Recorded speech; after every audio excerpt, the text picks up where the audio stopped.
I'd like to welcome everybody once again to this SIEC webinar. This is the first webinar we've hosted on Zoom, so we're really happy that you've all joined us. I am going to turn it over to Michelle Hardy, who's going to be our MC for this afternoon's session. So Michelle, I'm going to turn it over to you, and just a reminder to everyone to put any questions you might have in the Q&A function. All right, thank you, Aaron, and welcome to everyone who's joining us this afternoon. When I got up this morning and saw it wasn't a beautiful day, I wasn't too sad because at least we're not keeping you guys from a nice sunny day in your yards. And hopefully we can give you some information today that'll help you moving forward. So with today's presentation, we hope that we can give you some information how we can support both you and your students as we transition into this new way of teaching.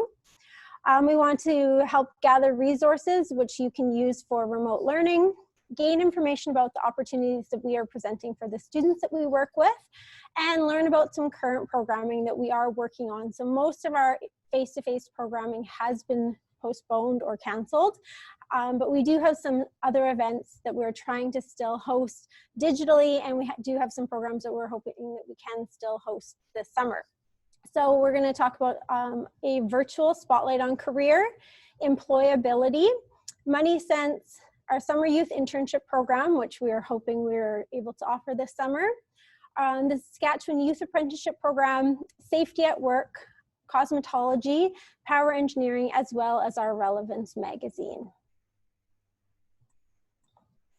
So for those of you who are new to the IEC or don't know who we are or what we do, we are a registered nonprofit organization, and we work in partnership with the 3 school divisions, Saskatoon Public Schools, Greater Saskatoon Catholic Schools, Prairie Spirit School Division, as well as the Tribal Council. And we partner with community-based organizations and government agencies, as well as employers, to help nurture the workforce of tomorrow. So our mandate is to provide career development and discovery opportunities for youth, educators, and career practitioners through customized programming. So that's why we're having this meeting today, is so that we can help explain the ways that we're transitioning to still help the youth, educators, and career practitioners in the divisions that we work with. And a little bit of fun facts for you. Last year, the SIEC worked with 30,000 youth, 16,000 educators and career practitioners, and over 1,000 business and post-secondary representatives to co-create over 40 programs and events. So unfortunately, this year our numbers probably won't be that high, but we are hoping that through some of our new programming, we will still be able to reach the students in the divisions that we work with and help them with their career exploration. And I'm going to pass it over to Aaron now.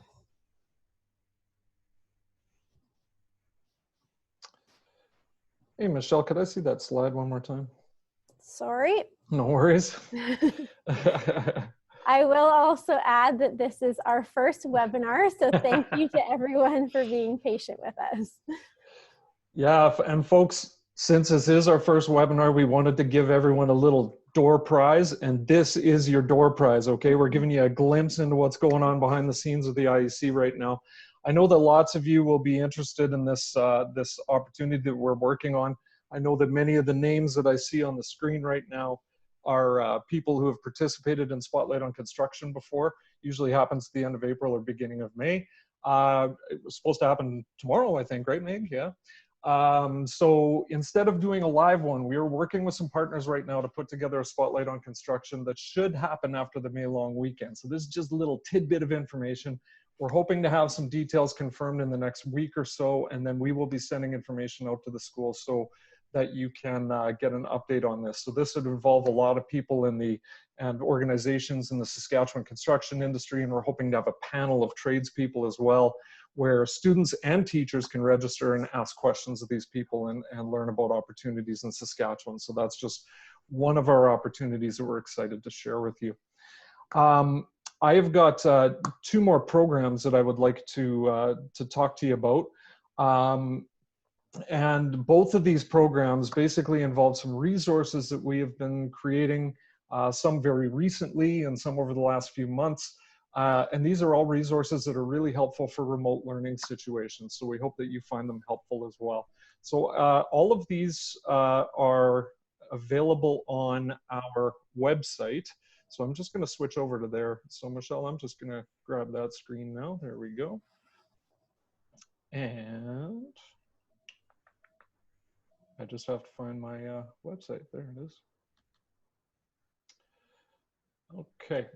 So on our website at saskatooniec.ca, you'll see that we have a programs tab, and all of our active programs are listed right here. One of them that some of you may have heard of over the last year is our Money Sense program. This is a program that's directly tied to the provincial curriculum. We got a group of teachers together last summer who put together a bunch of resources and lesson ideas, especially targeted for middle years learners, but we have a lot of people in secondary, whether they're actually teaching the financial literacy curriculum or just trying to supplement their practical applied arts course. This is something that you might look up and share with your students at some point.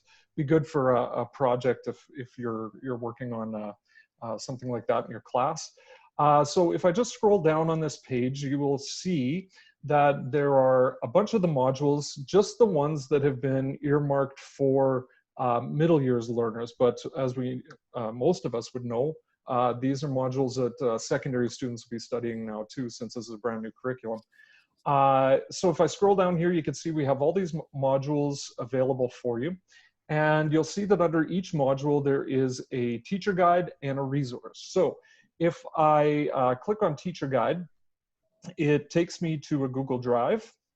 And on this document here, you can see that we have all of the curricular information. There's some resources there. I'm going to get to that in a minute, and some suggestions for assessment. Now, we just have suggestions because what we have here are a whole bunch of suggested activities that teachers can use, or even parents could use with students as they're learning about financial literacy. So these are all ideas that that people can use just to adapt to whatever is going to fit their learners the best. Now, for all of these suggested activities that we have, some have many, some have just a few, the resources that are listed in our chart are available back on our resources tab under that same module. So if I click on that one, all of the resources that are right here are the ones that go along with our suggested activities. Now, I talked with a teacher on Friday who was wondering about getting some documents in different formats. We will be providing our contact information at the end of this webinar, so you can get in touch with me at any time, and I can see if I can help you out with that. If you see some folders at the top, those are just some additional resources that some of the teachers we worked with really liked for that too.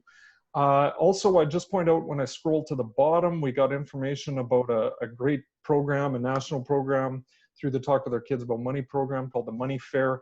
We had a few money fairs lined up for April. We were so sad that we had to cancel those. We were so excited to work with the young people there. But we also have this folder with supplementary resources. It's got a whole bunch of information on there. If you have any questions about any of those resources, again, please reach out to me and I'll help you out with that. Okay. The last program that I want to talk about before I hand it over to Megan is our Employability Program. This is a new program that we started up this year, and we started doing a few workshops with students and teachers. So what we decided to do when schools had to close is that we took the resources that we had been developing and developed a few more and made these resources available to parents and teachers and students. So if you just scroll down on here, a lot like the Money Sense site, you will see that we have information here for resume and cover letter building, for job interview skills, for building soft or transferable skills, and then some career education resources. So I know that a lot of PAA courses have a suggestion for building resumes. So this would be a good one if you just want some things that you can send to your students. Whenever you click on one of these files, I strongly suggest that you read this read first document right here. It's got just a bunch of suggestions of good ways to navigate using these resources. And if I just click on one of the folders here, You can see that there are different documents that you can use here. So there are multiple visuals and handouts that you can use, whether it's now or when we're back in the classroom. Okay, so lots of stuff for you to use on there. Interview skills is basically the same. The soft skills folder, we have PowerPoints available in there along with a worksheet that goes along with it. Feel free to download and adapt those if you wish.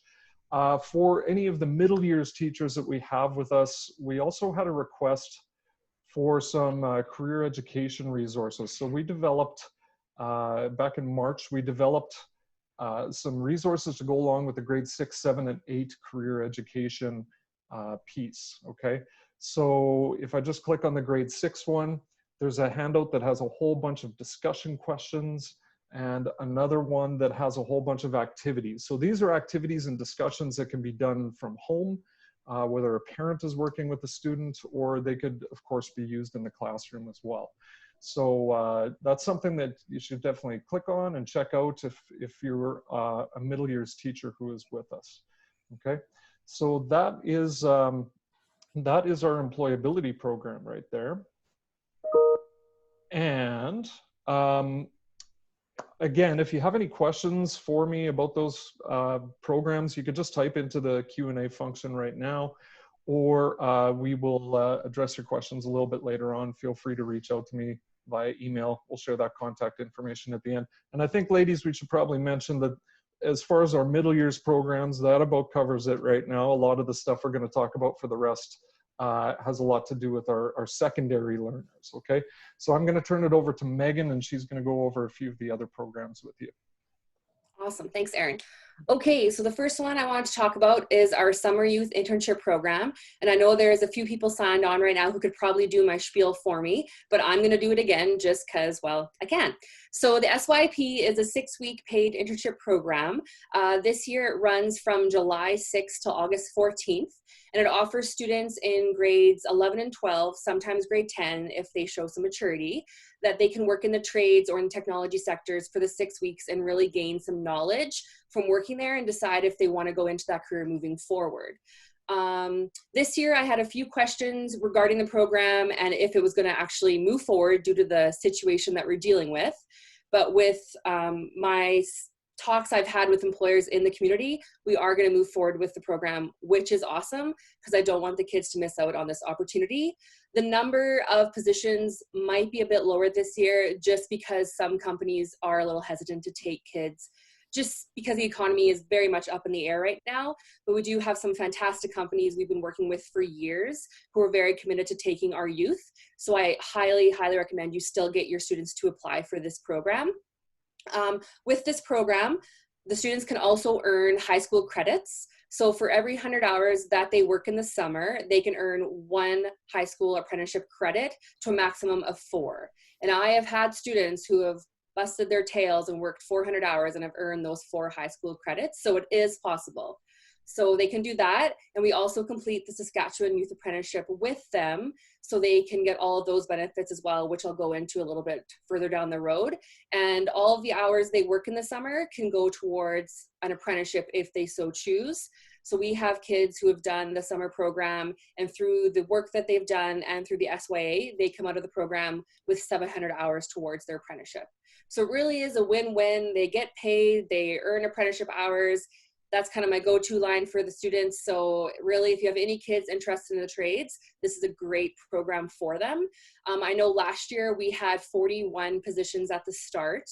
We finished with 40 students completing the program, and 27 of those students got offered jobs. So 27 out of 40, not too shabby. And then bringing it back to the employability skills that Erin talked about, I would highly recommend that students applying for the SYP use that program, because in the past we've held resume nights or interview nights. This year we cannot do that. And I know most of you teachers probably know sometimes these kids' interview skills and resume skills are not quite up to par. So we'd like to assist in that because we want them to be the best they can be. And this program will help them a lot. And this year, especially since we don't get the chance to meet all the students prior to interviews, the resume and application are our first interaction with them. So we would love if that resume is just top notch. So if they want to apply for that, they can submit their resume to us. We can have a look over to make sure it's good to go. That would be great. And Megan, sorry to interrupt, but that's one thing I didn't mention when I was looking at that employability site was we have the 2 tabs on there where students can fill out a Google form and submit the resume for feedback, or even practice a job interview over Zoom, just kind of like what we're doing right now. You betcha. And we promise to be super nice when we're doing the interviews, so we can ease right into it. Promise. So the application deadline was originally May 12th, and we have now moved that till May 26th. Just because right now it's a little harder to track down the students because we don't see them every day. So now they have an opportunity to apply and get that application into me by Tuesday, May 26th. And as always, I will not be accepting late applications. So they have to have it in my email inbox by midnight on Tuesday, May 26th. We usually have a parent info night regarding this program. We usually have a couple hundred people there. Obviously this year we cannot do that. So we will either be sending out all the information electronically, whether that's a webinar, whether that's a pre-made video, we're not quite sure how that will look, but that will be sent out the week after the application deadline.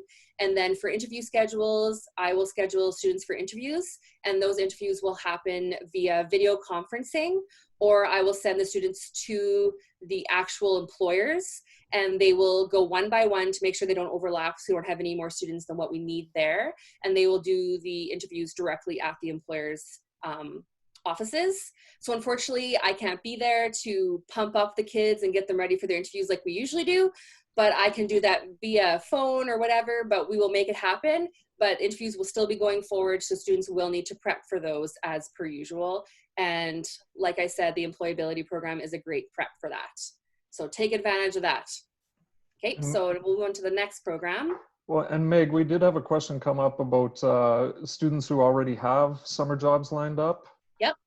We'd be willing to accommodate some of them if we can, right? 100%. If you have a student who already has a position, just get in touch with me and let me know, and we'll get the student to fill out the application just so I have all of their information. And then I would need the company to fill out an application as well, so that way I have their information. So during the summer, we can reach out and do all the visits like we have to do with a normal position. So yeah, that's always a good thing. If you have students who have work ed and now they're going to be working, send them my way. I'll hook them up. Perfect. No problem. Okay, so the next program I want to talk to you about is the Saskatchewan Youth Apprenticeship, or the SYA. And I know some of you in this meeting probably already know what this is, but it's a program that gives high school students the opportunity to learn about skilled trades and really kind of delve into that, whatever career they want to look at. So we have a few options here for you. So we are offering the chance for students to complete the SYA with us. They would submit all of their work to us through Google Classroom, and we would track it and submit everything to apprenticeship like we would. Or else we are also offering the opportunity for teachers, which I'm sure some of you are completing the SYA with your students. One of the challenges is you have to interview a journey person.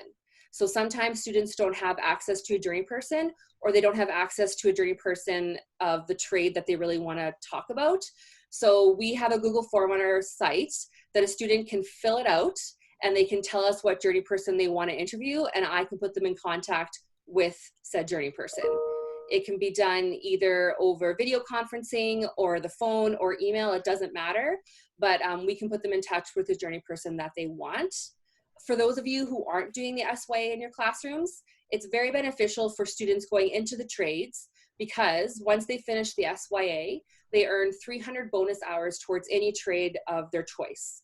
So if they do the SYA and they decide they want to become an electrician, they can then have those 300 hours towards their hours they need to become an electrician. It doesn't matter which trade, whatever they want.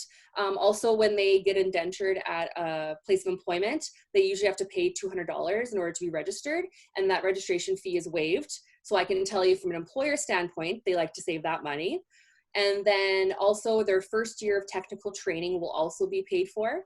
So once a student goes to school, Sask Poly, for example, and they do their first year, they would submit a form to the apprenticeship board and they would reimburse the student for that money. So that's more for mom and dad. So mom and dad can save some money as well. So really it's a win-win. Kids save money, parents save money, employers save money. And it's great all around. And they can also put their name in, or teachers can put their name in for an industry scholarship. Every year, most schools have one scholarship they get to give out, and it's worth $1,000. We have one we give out during our school year, and then we also have one we can give out during the summer. So those are usually nominated through your school, and the students have to fill out some questions, and then it's chosen by the apprenticeship board who actually wins those scholarships. So it's a great opportunity. Again, it's great. At the bottom of the screen, if you scroll down to the bottom, there is also some teacher resources straight from the SYA website. So if you're doing it with your kids, but you're not sure where to start or not sure what to do, those teacher resources are straight from the apprenticeship board. They just redid them last year and they're really, really fantastic. They also made a video just below that it's an information video from YouTube if you want to watch it or show it to your kids. It's basically if the SYA was to come to your school and do a presentation, they just made it now into a video, so you can use that for all your students. And they can learn what the SYA is, because it's very, very beneficial. I can't say that enough.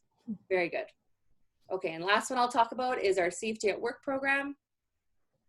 So our Safety at Work program is an initiative we're working on involving various safety associations and all our partners. So what it does, it offers students industry standard certificates before they go to the job site.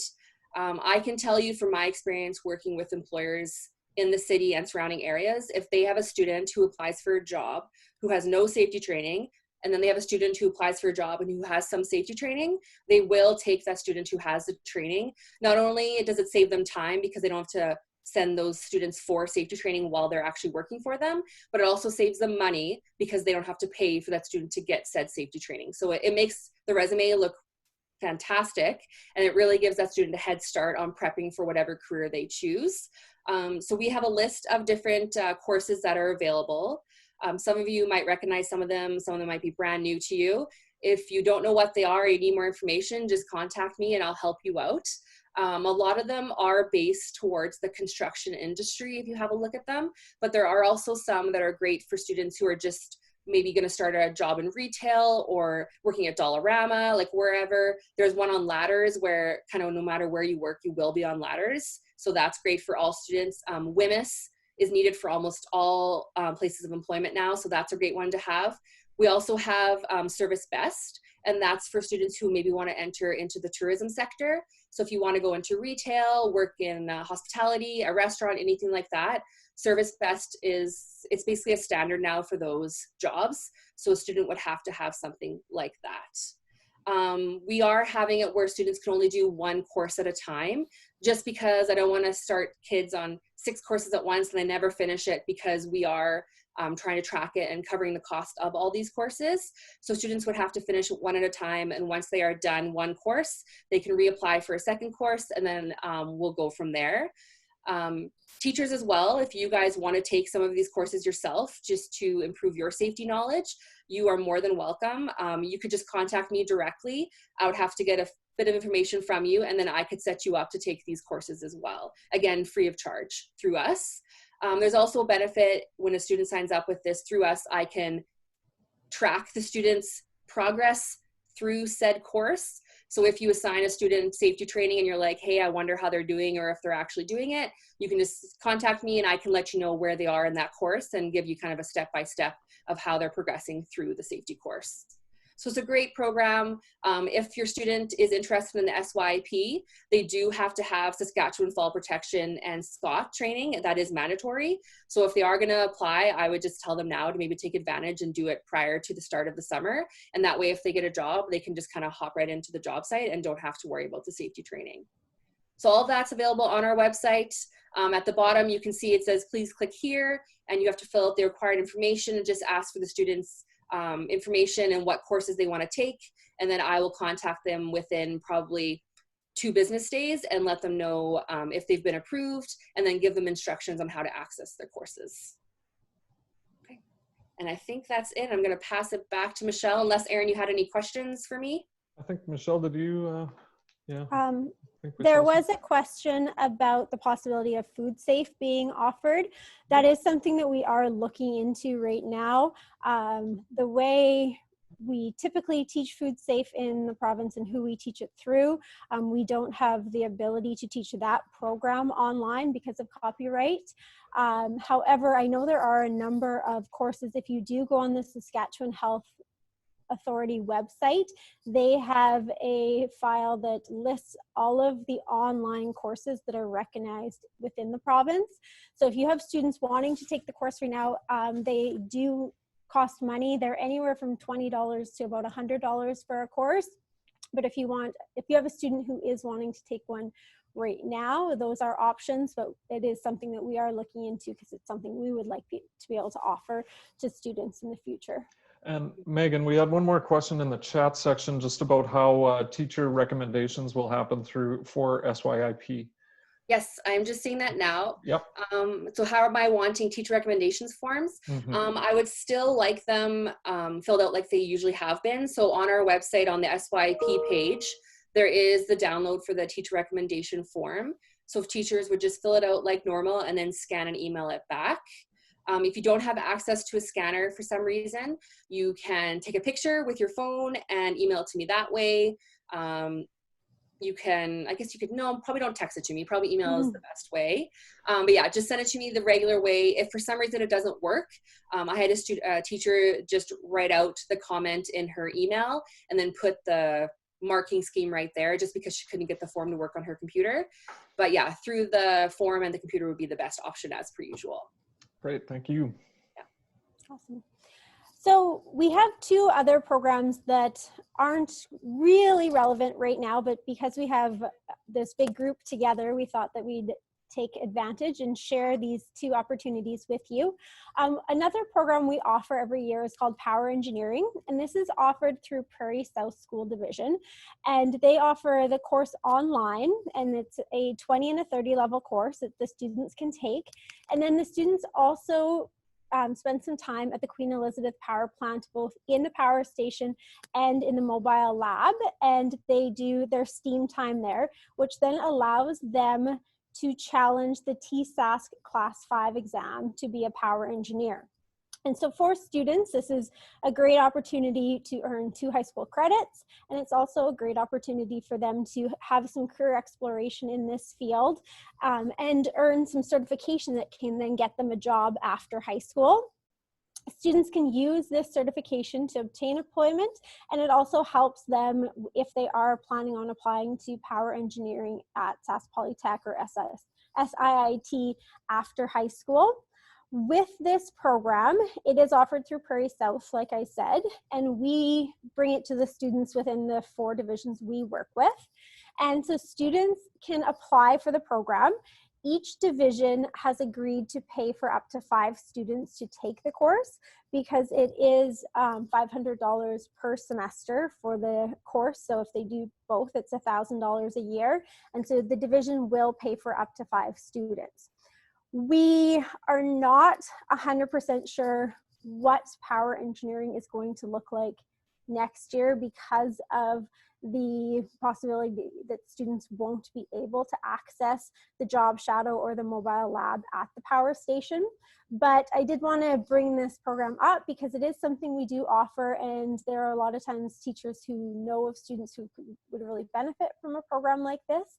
And so when we do start sharing this information, when we know more, then if the teachers know more, you can help connect us with students who might be interested.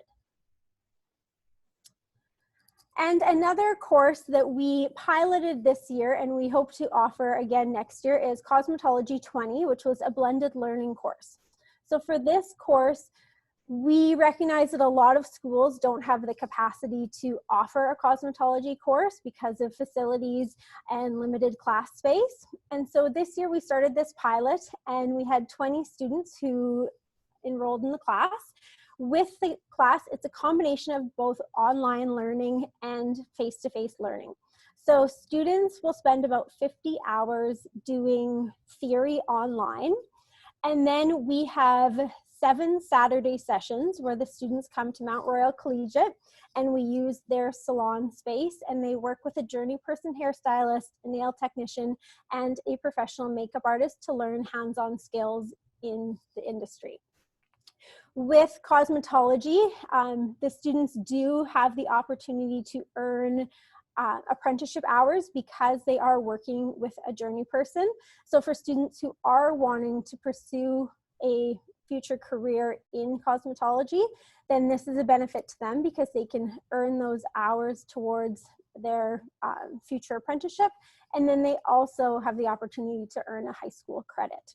So with this one, we likely will be offering it second semester, but we'll be reaching out to the schools and to teachers to see if they have any students who would be interested in this course as well. And while we have your attention again, we thought that we would bring up our Relevance Magazine. So this is an annual publication, and it showcases the career journey of young people within our province. So Relevance 2020 was released last November, and we will be releasing our Relevance 2021 this November. These magazines, you've probably seen them scattered throughout your schools or in your school libraries. They contain articles, career profiles, and information about post-secondary training opportunities for students. And they also have a job chart in them, which is usually of high interest for students because they can look at the job that may be of interest to them. It lists where they would take their post-secondary training. It lists the job predictions for the future, if that's going to be a job that's in need. And it also now lists soft skills that are important in that field. For teachers, we do have a classroom discussion guide that you can use with your students, and that is on our website as well. And we do have a downloadable PDF of the magazine on our website. So if it was something you were wanting to work with your students through an online platform, you have access to both the online copy of the magazine as well as the teacher guide. And we've done a lot of talking, and so we hope to wrap it up for you. But just a little bit of a review. If you have any questions about SYIP, Safety at Work, or Saskatchewan Youth Apprenticeship, Megan would be your contact. If you have any questions about employability or money sense, as well as Spotlight on Construction, Aaron would be your go-to guy. And if you have questions about cosmetology or power engineering, I would be happy to answer them for you. And the best way to stay up to date with what we're doing is to follow our website as well as follow us on social media. We are working very hard to have a good social media presence, especially to connect with students and let them know what's going on. But feel free to follow us on Twitter, Instagram, and Facebook at Saskatoon IEC. Do we have any questions? I believe, yeah, and anybody, if you have any questions right away, just type it into the Q&A section and we'll try to address them right now. Michelle and Megan, there is a question about logistical issues around testing. Yeah. I imagine that'd be for safety. I'm reading that right now. It just says, is there something we can do to teach it ourselves and figure out a way for students to take the test to get certified? Has that avenue been pursued? So in Saskatchewan, they recommend we use the Food Safe Level 1 course out of BC. And so I have contacted the health authority here, and they advised me things on their end have also changed a little bit, and a lot of what goes on with Food Safe now, they're kind of leaving it in the hands of Food Safe out of BC to get both teachers certified and to get your programming from there. They told me to contact them directly about doing any type of online course, and I did, and they have very sternly told me that I cannot offer the course online in any way. So I don't know how we would do this with the health authority because they recommend we use that course. So not using that course would probably not be recommended by the health authority, but out of BC, they're not willing to let us offer it online. So Right. sorry, it's not really a direct answer. Thanks, Michelle. Megan, we just also had a question about, do students get paid for summer youth internship? Students do get paid through the SYP. They get paid from the employer directly because they are an actual employee of that place of employment. So last year, the wages ranged anywhere from minimum wage, which was I think $11, and the highest wage we had, I think, was like $22 or $23 an hour, which, yeah, not bad when you're 17 years old. So yes, the students will get paid. We're like regular. They get overtime, anything like they would get if they were a regular employee. Perfect. And we'd love to hear from teachers who might know of employers too, right? Yes, if you have any employers you know who might need some summer help, because I know in speaking to some employers right now, the construction industry is actually picking up because of they were kind of lagging there for a month or so, and now they're really starting to pick up. So if you know of any employers who would want some employees, let me know and I can get in touch with them and do my spiel as I always do and see if I can convince them to work with us.